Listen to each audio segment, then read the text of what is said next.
Salut, c'est Sib d'Arching Geek. Aujourd'hui, je vous fais une petite vidéo sur ma Ford Mustang Mach-E. Comme vous pouvez le voir, super équipement. Ah bah non, je vous explique. Allez, c'est parti.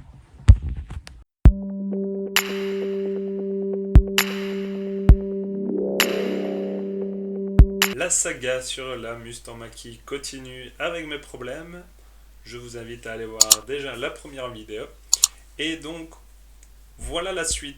J'ai enfin eu mon véhicule après 1 an et 3 mois d'attente, tout fou et tout content, mais malheureusement je l'ai déjà plus pour la bonne et simple raison qu'elle ne charge plus. Donc après 5 jours, les plombs ont sauté suite à, en fait, à un défaut d'une pièce de la voiture. Donc j'ai déjà fait contrôler la borne, il y avait déjà eu 14 heures de recharge et aucun souci à signaler à ce niveau-là. Et par contre, ben, voilà, elle se met en sécurité et ils me disent d'appeler Ford Assistance pour le véhicule. Donc le garage, le concessionnaire l'a récupéré, a branché l'ordinateur de bord et a juste sur le moment détecté des petites anomalies de mise à jour de pilote, sachant que la voiture sortait à peine de 5 jours, mais il y avait quand même des mises à jour. Et voilà, malheureusement, le véhicule n'a quand même pas voulu recharger suite à ce premier diagnostic. Et donc il y a un boîtier derrière la prise qui a dû être commandé et remplacé.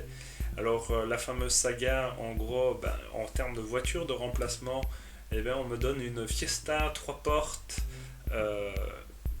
J'ai rien contre la taille de Fiesta, mais bon, par équivalence d'avoir au minimum une 5 portes, être passé à une 3 portes où il n'y a pas de GPS, il n'y a pas moyen de recharger son GSM, sachant que moi, avec mon travail, mon GSM me tient rarement la journée, et c'est là que je me rends vraiment compte qu'il ne tient pas la journée, puisque comme il ne charge pas dans la voiture, dans mes déplacements, fin de journée, si j'arrive à tenir fin de journée, donc ça c'est un point qui m'énerve fortement, donc ça fait déjà 15 jours que je roule en Fiesta, et on se dira, la saga, voilà, il commande la pièce, il la remplace, et la voiture, je vais la récupérer. Donc, au moment où je tourne cette vidéo, ça fait effectivement déjà 15 jours minimum que je roule en Ford Fiesta, voiture de remplacement. J'ai appris que la voiture était réparée ce jour, si tout va bien. Et normalement, 20 jours plus tard, un ingénieur de chez Ford va passer seulement pour voir si le travail a été effectué et si je peux récupérer mon véhicule. Donc, entre-temps, la Fiesta, elle m'a indiqué un petit voyant comme quoi elle devait passer au garage pour son entretien. Donc, j'ai signalé effectivement lors de cette information avec l'ingénieur qui arrive 20 jours plus tard que j'avais un petit voyant sur la voiture. Et on m'informe aussi qu'elle n'est plus couverte par Ford Assistance, donc il est quand même temps effectivement de repasser au garage et qu'ils allaient s'arranger avec un autre véhicule. Donc je passe d'une Fiesta à une autre Fiesta, toujours 3 portes, toujours pas de GPS, toujours pas de chargeur, c'est un modèle de plus ou moins la même année, un peu un ancêtre, pour pas dire une poubelle malheureusement au vu de l'état de la voiture.